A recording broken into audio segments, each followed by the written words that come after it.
જિલ્લા પંચાયત તમારા દ્વારે અંતર્ગત વિજાપુર તાલુકા હોલ ખાતે કાર્યક્રમ યોજાયો હતો, જેમાં નીતિનભાઈ પટેલ તેમજ ધારાસભ્ય દ્વારા રજૂઆતકર્તાઓની રજૂઆત સાંભળીને તેમની સમસ્યાઓનું નિરાકરણ સ્તર ઉપર કરવામાં આવ્યું હતું.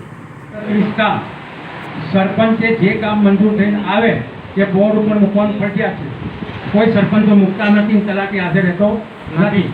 લાડોળ ગામમાં ઓછામાં ઓછા તમને કહું, લાડોળ ગામમાં ઓછામાં ઓછા છેલ્લા 3 વર્ષમાં 110 જેટલા કામ મંજૂર થયા. હું પણ લિસ્ટ આપું સાહેબ મૂક્યા હતા કે તો આપે છે. અમે સાહેબ બધા સાહેબ બીજું આખા ગ્રુપમાં મૂક્યું છે લાડોળના.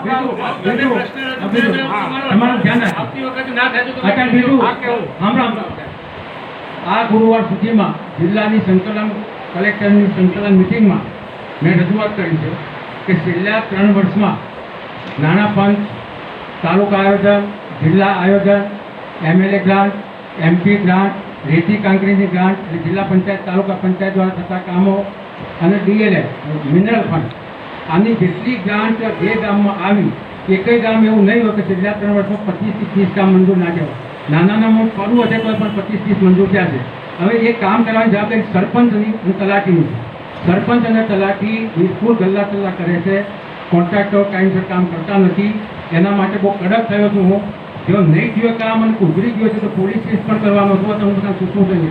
અને દરેક તાલુકા પંચાયતના સદસ્યો જે ચૂંટાયા છે નવા, એમને આ લિસ્ટ આપવાનું છે. જિલ્લા પંચાયતના સદસ્યોને લિસ્ટ આપવાનું છે. સરપંચોને લિસ્ટ મોકલવાનું છે. ગામે ગામ જઈને વેરીફાઈ કરે. તો TDOનું પ્રમાણપત્ર લેવાનું કે આ ગામમાં છેલ્લા 3 વર્ષમાં જે કામ કર્યા છે એ તમામ કામ મંજૂર થઈ ગયા છે. એનું પ્રમાણપત્ર TDOનું પણ લેવાનું છે. એમાં TDOનું પ્રમાણપત્ર ખોટું છે, પોલીસ કેસમાં એ પણ આવશે. એટલે બહુ કડક કાયદી કામ.